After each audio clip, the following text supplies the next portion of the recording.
হযরত বেলাল এর জীবনী।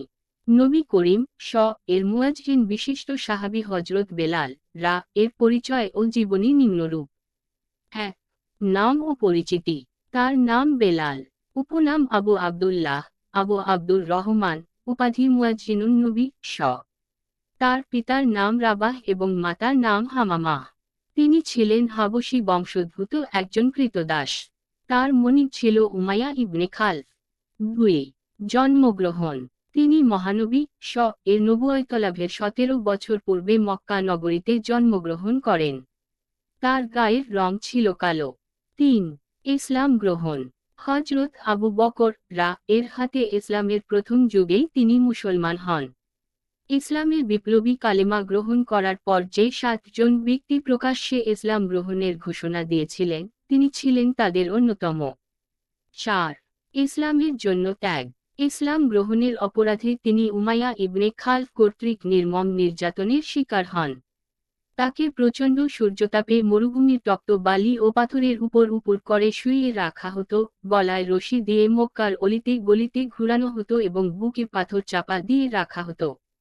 এত লোমহর্ষক নির্যাতনের পরেও তিনি ইসলাম হতে বিমুখ হননি, বরং শুধু আহাদ আহাদ শব্দই উচ্চারণ করেছিলেন।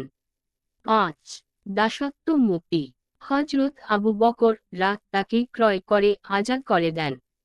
এরপর থেকে তিনি রাসূল এর খেদমতে স্বাধীন জীবন কাটান। ৬. হিজরত।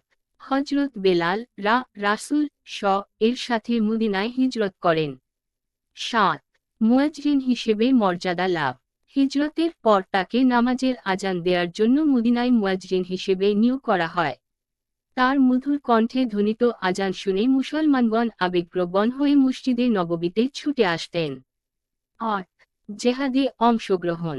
তিনি বদরসহ সকল যুদ্ধে অংশগ্রহণ করেন। ইসলামের প্রধান শত্রু তার ওপর নির্মম নির্যাতনকারী এক সময়কার তার মনিব উমাইয়া ইবনে খালফকে বদর যুদ্ধে তিনি নিজ হাতে হত্যা করেন। তিনি হযরত উমর এর শাসনামলে সিরিয়া অভিযানে অংশগ্রহণ করেন। ৯. হাদিস বর্ণনা। হযরত বেলাল সর্বমোট ৪৪টি হাদিস বর্ণনা করেন, যা বিভিন্ন সহিহ গ্রন্থে স্থান পেয়েছে। তার থেকে অনেক সাহাবী ও তাবেঈ হাদিস বর্ণনা করেছেন। ১০. গুণাবলী। বাহ্যত দেহের বর্ণ কালো রঙের হলেও হযরত বেলাল ছিলেন পৃথিবীর সর্বাপেক্ষা সুন্দর ও চরিত্রবান মানুষদের একজন। তার আজান সম্পর্কে বিশ্বকবি আল্লামা ইকবাল বলেন, আজানের সুর বাকি আছে, কিন্তু বেলাল এর আধ্যাত্মিক সুর নেই। তিনি ইসলামের প্রথম মুয়াজ্জিন হওয়ার সৌভাগ্য লাভ করেছিলেন। ১১. ইন্তেকাল ও দাফন। তিনি হিজরি ২০ সালে ৬৩ বছর বয়সে ইন্তেকাল করেন।